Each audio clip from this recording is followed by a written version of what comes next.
오늘 성경 말씀은 구약성경 284면에 있는 신명기 14장 1절로 8절입니다.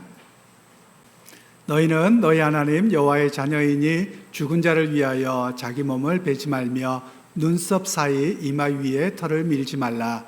너는 내 하나님 여호와의 성민이라. 여호와께서 지상 만민 중에서 너를 택하여 자기 기업의 백성으로 삼으셨느니라. 너는 가증한 것은 무엇이든지 먹지 말라. 너희가 먹을 만한 짐승은 이러하니 곧 소와 양과 염소와 사슴과 노루와 불구스름한 사슴과 산염소와 벌기가 흰 노루와 뿌리 긴 사슴과 사냥들이라. 짐승 중에 굽이 갈라져 쪽발도 되고 새김질도 하는 모든 것은 너희가 먹을 것이니라. 다만 새김질을 하거나 굽이 갈라진 짐승 중에도 너희가 먹지 못할 것은 이것이니 곧 낙타와 토끼와 사반, 그것들은 새김질은 하나 굽이 갈라지지 아니하였으니 너희에게 부정하고, 돼지는 굽은 갈라졌으나 새김질을 못하므로 너희에게 부정하니 너희는 이런 것에 고기를 먹지 말 것이며 그 사체도 만지지 말 것이니라. 아멘. 오늘은 불볕더위가 기승 중입니다. 무척 무더운데 여러분들 무더위에 건강 잘 챙기시고 또 건강 잃지 않도록 우리가 서로 배려하고 또 이런 모습들이 되기를 간절히 소원합니다.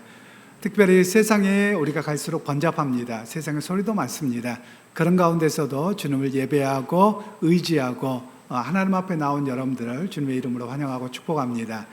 우리 주위 분들에게 이렇게 반갑게 인사하시면서 축복하시면 좋겠는데요. 당신은 하나님의 거룩한 백성입니다. 이렇게 한번 축복하실까요? 당신은 하나님의 거룩한 백성입니다. 당신은 하나님의 거룩한 백성입니다.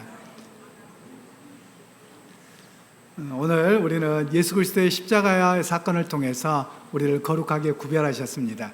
그리고 그 거룩한 빵과 거룩한 잔에 참여하게 함을 통해서 우리로 하여금 다시금 내가 누구인가? 하나님의 거룩한 백성입니다. 내가 무엇을 먹고 살아가는가? 세상의 음료와 즐거움을 먹고 살아가는 것이 아니라 오히려 나는 하늘의 생명의 양식을 먹고 살아갑니다. 이 고백이 있는 시간입니다. 여러분, 오늘 이 예배가 또 말씀과 성만찬을 통해서 하늘의 생명을 먹고 사는 그 고백이, 여러분의 고백이, 또 그 영적인 양식을 먹는 오늘의 시간이 되기를 주님의 이름으로 축원합니다. 우리 주일학교 학생들에게 말씀을 전하겠는데요. 오늘 주님께서는 우리를 특별한 이름으로 불러주셨다라고 말씀을 해요. 어제 목사님이 설교를 하면서 그런 이야기를 했죠. 다윗에 대한 이야기를 했었는데요. 다윗의 집에 아버지가 이새였는데 사무엘 선지자가 가서 아들을 쭉 살펴봤어요. 첫째 어떻게 했죠? 우리 첫째 손을 들고 한번 해볼까요? 첫째 달라, 둘째 달라, 셋째 달라, 여섯째 달라, 일곱 번째 달라, 여덟 번째 다윗 합격, 이랬었죠. 그죠? 하나님께서 특별한 사람을 이렇게 선택하세요. 어떤 사람을 선택할까요? 세상에 지혜가 많고 많은 것을 갖춘 사람이 아니라 하나님을 온전히 예배하고 말씀을 따라 살아가는 사람을 선택하셨어요. 오늘 우리도 마찬가지예요. 오늘 우리는 다윗같이 훌륭하지 않을 수 있어요. 그런데 하나님께서 누구를 통해? 예수 그리스도를 통해서 우리를 선택하셨어요. 그래서 오늘 또 우리가 예배의 자리에 있게 되어졌고 또 하나님의 복을 받는 자리에 있게 된 것이죠. 우리 친구들 혹시 왕자님, 공주님을 보신 적 있을까요? 텔레비전에서 봤죠? 왕자와 공주가 살아가면서 그냥 거지처럼 살아가고 막 이런다고 해봐요. 그러면 뭐가 없다고 할까요? 품위가 없다고 할 거예요. 여러분, 공주님은 어떻게 해야 돼요? 공주님처럼 품위 있게, 말도 그렇고 행동도 그래야 되는 것이죠. 우리를 누구로 삼아주셨냐면 하나님 나라의 왕자와 공주로 삼아주셨어요. 그러면 내가 왕자와 공주라면 거기에 맞는 행동, 말, 이런 모습들이 되어야 함을 성경은 이야기를 하고 있는 것이에요. 그래서 오늘 성경에서는 뭐라고 이야기하냐면 너희를 성민이라는 말은 거룩한 백성이다, 이렇게 말씀하거든요. 거룩한 사람으로 불러주셨다는 거예요. 그러면 거룩한 자로 불러주셨을 뿐만 아니라 또한 뭐라고 말씀하냐면 너희를 나의 보물로 삼겠다라고 말씀하세요. 여러분은 누구예요? 하나님의 거룩한 백성이고 하나님의 보물이라는 거예요. 여러분, 이 모습으로 살아가며 세상에서 승리할 수 있겠죠. 비록 여러분, 내가 왕자입니다, 공주입니다. 그런데 세상 사람들처럼 많은 것 가지지 않아도 내 신분이 그러면 만족하고 감사하고 그래 니들이 그래봤자 나는 왕자인데 공주인데 이러고 살 수 있는 거예요. 그래서 우리 친구들도 하나님 내 거룩한 백성이요 보물이요 왕자요 공주요 이걸 잊지 않고 살아가서 세상 친구들처럼 거짓말하고 나쁜 짓하고 나쁜 영향받고 이런 사람이 아니라 나는 하나님 나라의 왕자요 공주요 이 정체성을 갖고 살아가는 그런 모든 친구들이 되기를 주님의 이름으로 축복합니다. 이제 우리 어른들에게 말씀을 전하겠는데요. 오늘 신명기 14장은 하나님의 약속의 땅에 들어가기 직전에 있는 출애굽 세대가 아닌 광야 세대에게 주어진 말씀입니다. 특별히 이제 광야에서 가나안 땅에 들어갈 때 그들이 하나님이 먼저 명심하게 하신 게 있습니다. 그게 뭐냐? 너는 누구냐라는 겁니다. 그냥 살아가는 존재, 태어났으니까 살아가는 존재가 아니라 너를 나의 핏값으로 산 나의 백성, 나의 보물이라고 이야기합니다. 오늘 우리에게도 마찬가지입니다. 예수 그리스도 안에서 예수 그리스도께서 십자가에 못 박혀 죽으시사 그의 핏값으로 우리를 사셨습니다. 그래서 우리는 얼마짜리입니까? 예수짜리입니다. 아멘. 여러분 정말 비싼 값이에요. 그러니까 오늘 우리가 그 정체성 예수님의 그 피 흘리심으로 하나님의 거룩한 백성이 되었습니다. 이 정체성을 잊지 않고 살아가야 됨을 오늘 성경은 말씀하고 계시는 겁니다. 세상은 끊임없이 우리에게 묻습니다. 너 연봉이 얼마 돼? 너 집이 얼마나 큰 거 살아? 차가 뭐야? 너네 집 자산이 얼마야? 결국 너 얼마짜리야? 라고 묻고 있거든요. 또 세상은 너의 능력과 소유가 얼마가 되느냐? 계속 이야기합니다. 여러분 여기에 속지 마십시오. 우리는 얼마짜리라고요? 예수짜리예요. 세상의 돈과 어떤 것으로도 값을 매길 수 없는 그런 사람이라는 거예요. 물론 이렇게 말씀드리면 목사님 세상에 물질 필요 없네. 필요하지요. 그런데 그게 생명은 아니라니까요. 예수가 생명이라는 말씀이에요. 여러분 그 믿음을 잃어버리지 않는 우리 모두가 될 수 있기를 간절히 소원합니다.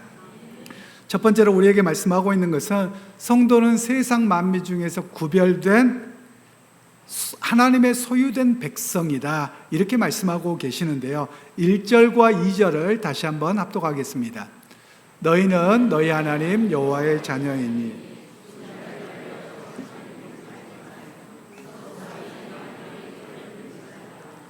너는 내 하나님 여호와의 성민이라 여호와께서 지상 만민 중에서 너를 택하여 자기 기업의 백성으로 삼으셨느니라. 아멘. 모세는 이스라엘을 향해서 너희는 하나님의 성민이다, 거룩한 백성이다 이렇게 부르십니다. 여기서 거룩한 백성이란 말은 히브리어로 암 카도시라는 말인데요. 암은 백성, 카도시는 거룩하다는 말이에요. 거룩하다는 말은 구별되었다는 말이에요. 누가 구별했습니까? 하나님께서 구별하셨다는 거예요. 즉 오늘 우리에게 이 말씀을 전하며 예수 그리스도의 십자가를 통해서 여러분을 세상에 놓아두지 않고 여러분을 구별해서 하나님의 백성으로 하나님을 예배하는 자로 부르셨다는 말씀입니다. 그리고 두 번째로 자기 기업의 백성이라고 하는데요. 히브리어로는 암 세굴라라고 합니다. 이 세굴라라는 말은 왕이 가장 소중하게 여겨서 가장 귀한 보물 상자에 담아놓은 보물 이런 뜻을 가지고 있습니다. 여러분 과연 세상 사람들은 나를 별 볼 일 없는 사람처럼 세상의 물질과 여러 가지로 우리를 이야기할 수 있습니다. 그런데 하나님께서는 우리를 뭐라고 이야기하시느냐? 암세굴라, 나의 소중한 보물이라고 말씀하세요. 세상 사람들이 여러분을 알아주지 않더라도 세상을 만드신 창조주 하나님, 세상을 운행하시는 하나님, 우리를 구원하신 그 하나님이 여러분을 향해서 암세굴라, 나의 소중한 보물이라고 말씀하세요. 여러분, 이 하나님의 사랑의 고백, 여러분을 향한 소중하게 여기시는 그 마음을 여러분 영접하실 수 있기를 바랍니다. 여러분 그래서 세상의 소리, 세상의 것으로 평가하고 모아가고 하는 것에 흔들리지 아니하고 하나님의 나를 바라보시는 그 귀한 말씀으로 여러분 승리할 수 있는 우리 모두가 되기를 간절히 소원합니다. 두 번째로 거룩함이라고 하는 것이 단순하게 교회당 안에서만이 아니라 삶의 자리에서 삶의 평범한 일상 속에서 이루어져야 함을 말씀하고 있습니다. 3절로 8절 말씀을 다시 한번 읽겠습니다. 너는 가증한 것은 무엇이든지 먹지 말라. 너희가 먹을 만한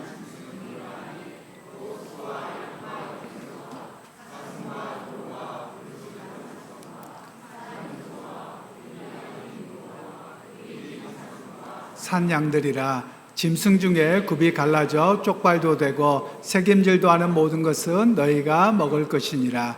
다만 새김질을 하거나 굽이 갈라진 짐승 중에도 너희가 먹지 못할 것은 이것이니 곧 낙타와 토끼와 사반 그것들은 새김질은 하나 굽이 갈라지지 아니하였으니 너희에게 부정하고 돼지는 굽이 갈라졌으나 새김질을 못하므로 너희에게 부정하니 너희는 이런 것에 고기를 먹지 말 것이며 그 사체도 만지지 말 것이니라.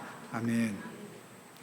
하나님은 우리로 하여금 성민이요 보물로 선포하신 이후에 그 하나님의 보물과 성민으로서 세상에서 어떻게 살아가야 될 것이냐, 즉 일상의 삶, 먹는 문제를 가지고 주님께서는 말씀하십니다. 물론 오늘 우리 한국 사회에서는 돼지고기를 안 먹는다, 그냥 싫어서 안 먹는 분이 계실 수 있어요.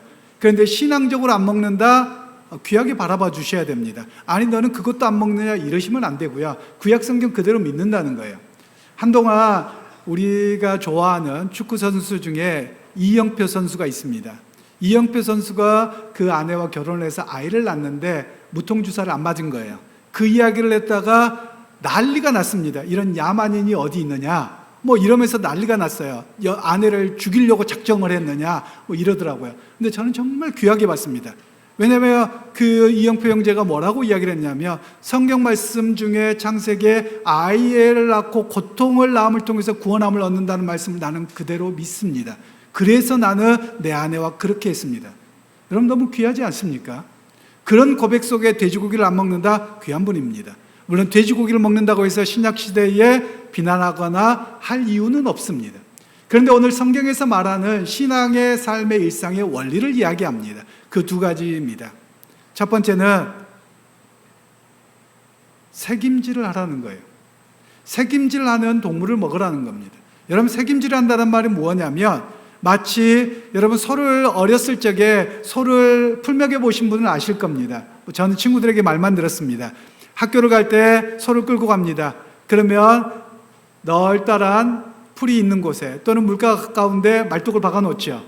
그러면 소가 알아서 뜯어먹고 계속 있는 거예요. 잠도 자고 뭐하고요. 그러고 있다 학교 끝나고 집에 갈 때 소 끌고 집에 가고 이런 친구들이 제법 많이 있었던 걸로 기억합니다. 그런데 소를 이렇게 유심히 한번 살펴본 적이 있습니다. 소가 정신없이 풀을 뜯어먹어요. 잘 씹지도 않아요. 몇 번 씹고 삼킵니다. 그리고 조금 있다 시간이 지나면 어떻게 합니까? 다시 꺼내서 질겅질겅 씹습니다. 또 삼킵니다. 또 질겅질겅 삼킵니다. 위가 여러분 소의 위가 몇 개인 줄 아십니까? 4개가 있습니다. 그러면 하나님께서는 이렇게 되새김질하는 동물을 먹으라는 말씀은 묵상하라는 말입니다. 즉 묵상하다는 말이 되새김질하다 이런 뜻이거든요. 즉 하루 종일 주님의 말씀을 묵상하고 적용하고 이렇게 사는 일상의 삶을 살아가야 된다라고 말씀하고 계시는 겁니다. 그래서 우리로 하여금 뭐라고 말씀하느냐면 새김질하는 소같이 살라는 거예요. 하나님의 말씀을 끊임없이 묵상하고 적용하고 그렇게 살아가라 이렇게 말씀하고 계시는 겁니다. 여러분 저는 우리 한국교회 아니 저 자신을 보더라도 이 훈련이 안 되어져 있어요. 오직 세상의 소리만 듣고 살아갑니다. 교회에서 그냥 아멘 하지마 서로를 사랑해라 오른뺨을 때리면 왼뺨을 대주라 어떻게 적용해요? 적용 안 하고 그냥 막대로 삽니다. 목사님 누가 오른뺨 안 때리세요? 왼뺨 안 대줬어요. 이러고 살아가요. 주님 말씀이 그런 의미입니까? 꼭 이것만에 해당되어집니까? 남이 누군가에게 해코지를 하고 불편함을 주며 그걸 안 갚음을 하지 말고 그냥 또 맞더라도 내가 주님의 십자가여서 주님의 말씀이어서 그렇게 따라갑니다. 이런 모습이 되라는 거예요. 이 말씀을 끊임없이 묵상하고 되새김질하라는 거예요. 여러분 정말 하나님의 말씀을 듣습니까? 그럼 여러분의 인생에서 소와 같이 되새김질하는 성도가 되기를 간절히 소원합니다. 하나님의 말씀을 묵상해서 여러분의 삶에서 그 말씀대로 살아내는 그런 일상의 말씀의 사람이 되기를 주님의 이름으로 축원합니다. 그리고 두 번째로는 갈라진 굽이 있는 걸 먹으라는 거예요. 두 가지가 다 있어야 된다는 거예요. 굽이 갈라졌다는 말은 무슨 뜻을 가지고 있냐면 세상의 죄악된 길과 구별된 삶을 살라는 거예요. 세상의 모습을 따라가지 말라는 거예요. 여러분, 과연 여러분이 지금 어떠하십니까? 제가 외국에 나갔다 와서 약간 외부자적인 관점이 있습니다. 제가 처음에 외국에 나가서 공부를 하러 갔다가 그때는 잘 몰랐어요. 그런데 외국에 목회하러 갔더니 정말 스트레스를 많이 받았습니다. 어떤 스트레스인 줄 아세요? 이민을 왜 갔겠습니까? 돈 때문에 갔죠. 돈. 이게 정말 맞는 일인가? 많은 13년 동안 훈련을 했습니다. 그리고 다시 한국에 돌아왔습니다. 한국에 돌아왔더니 돈. 더 심하더라고요. 예수 믿는 사람도 돈, 교회도 돈, 목사도 사모도 장로도 권사도 누구도 돈. 만몬신을 섬기고 있더라고요. 어떻게 여러분 세상에 아무런 저항도 못하고 그냥 세상을 따라가고 있는 모습입니다. 오늘 주님께서는 굽이 갈라진 것처럼 구별되게 살라는 거예요. 세상의 이런 문화에 영향을 받지 말고 거룩한 백성으로 살라는 거예요. 돈 벌지 말라는 말씀이 아니에요. 여러분의 인식의 가장 중요한 자리에 차지하고 있는 하나님이 무엇입니까? 성경에 말씀하시는 여호와 하나님이십니까? 아니면 여호와 하나님이라고 말은 하지만 실상은 돈입니까? 이 문제를 해결하는 말씀이에요. 세상 모두가 돈을 쫓아가고 모든 종교가 결국은 돈을 쫓아가는 종교거든요. 그 신에게 빌어서 내 물질의 필요와 미래가 보장되는 돈, 물질, 영원함, 이것들을 쫓아가는 모습이거든요. 하나님 그것으로부터 구별되어서 누구를 바라보고 살아가라? 하나님의 인도하심과 동행하심을 바라보고 살아가라. 이렇게 말씀하고 계시는 겁니다. 주안의 교회 형제자매 여러분 구별되십시오. 돈을 믿지 마십시오. 돈을 섬기지 마십시오. 진정 여호와 하나님을 섬기는 자리에서는 그런 여러분 모두가 되시기를 간절히 소원합니다. 이렇게 거룩하게 구별하고서 하나님은 우리로 하여금 이제 당신의 거룩한 잔치에 참여하게 하십니다. 이스라엘 백성들에게는 가나안 땅에 들어가서 수확을 얻음이 하나님의 거룩한 식탁의 먹음이었죠. 그리고 물론 그들이 광야 생활 속에서 만나와 메추라기를 매번 공급하셨습니다. 그 의미가 무엇이냐면 단순하게 먹고 사는 문제가 아니에요. 하나님의 공급하심, 하나님의 생명 주심을 먹고 사는 거룩한 성찬에 참여함의 의미를 갖고 있는 겁니다.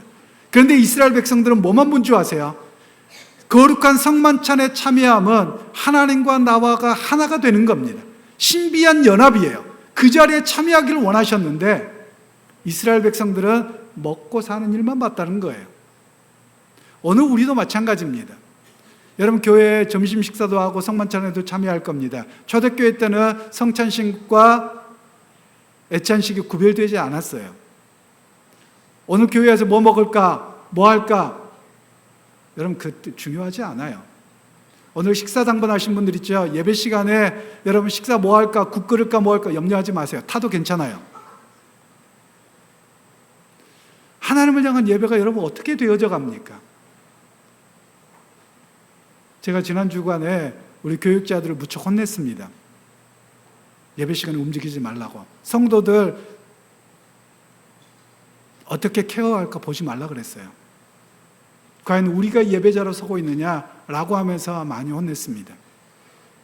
여러분은 과연 예배 자리에 나올 때 하나님을 바라보고 오십니까? 하나님을 예배합니까?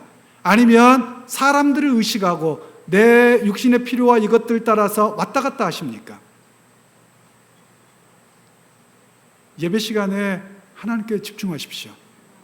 그래야지 하나님과의 신비한 연합, 하나님 내게 은혜 베푸신 그 놀라운 은혜의 자리로 들어갈 수 있거든요.